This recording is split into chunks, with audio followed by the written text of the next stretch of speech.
Is the first 5-year plan correct? I support the opinion that it is essentially correct, as is clearly shown by the first 4 years of its implementation.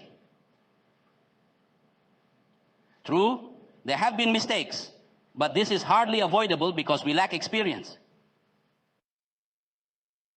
Shall we still make mistakes in the future when we have gained experience after several 5-year plans? Yes, we shall.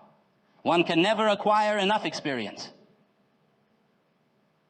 Will it be possible to make no mistakes at all in planning 10,000 years hence? Things happening 10,000 years hence will no longer be our business. But one thing is certain, mistakes will be made even then. Young people will make mistakes, but won't older people? Confucius said that at the age of 70, whatever he did was in conformity with objective law, but I don't believe it. He was just bragging.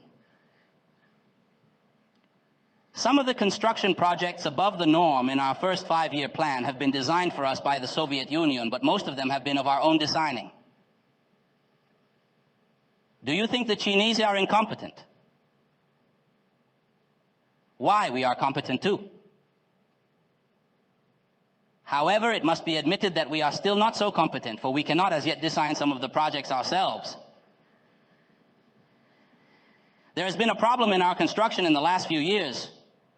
As some comrades put it, attention has been paid only to the bones, but very little to the flesh. Factory buildings have been put up, and machinery and other equipment installed without the municipal construction and service facilities to go with them. And this will become a big problem in the future. In my view, its effects will be felt not during the first 5-year plan, but during the second or perhaps the third.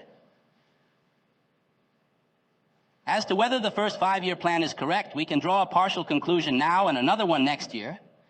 But I think a comprehensive conclusion will have to wait till the last phase of the second 5-year plan. It is impossible to avoid some degree of subjectivism in planning. To make a few mistakes is not so bad. Achievements have a dual character, and so have mistakes. Achievements encourage people, but at the same time are liable to turn their heads. Mistakes depress people and cause anxiety. Hence, they are an enemy, but at the same time, a good teacher.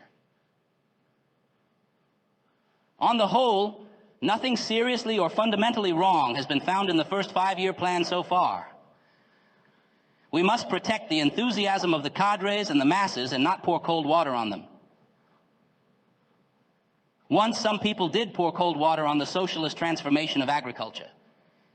And there was then, as it were, a committee for promoting retrogression.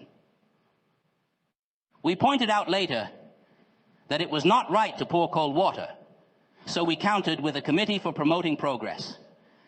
According to the original plan, the socialist transformation of ownership was to be basically completed in 18 years, but with this promotion, it has been greatly speeded up.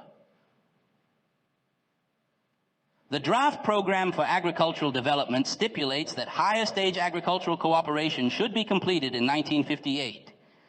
And now it seems that we can achieve the aim this winter or next spring. There may be quite a few flaws in the process, but this is better than that committee for promoting retrogression.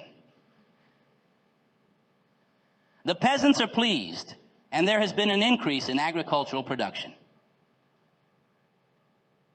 But for this cooperative transformation, the grain output could not have increased this year by over 20,000 million caddies in the face of such severe natural calamities. In the stricken areas, the existence of cooperatives also helps relief work through production. The shortcomings of the cadres and the masses, as well as our own, are to be criticized on the premise that their enthusiasm is protected. And in this way, they will have plenty of push.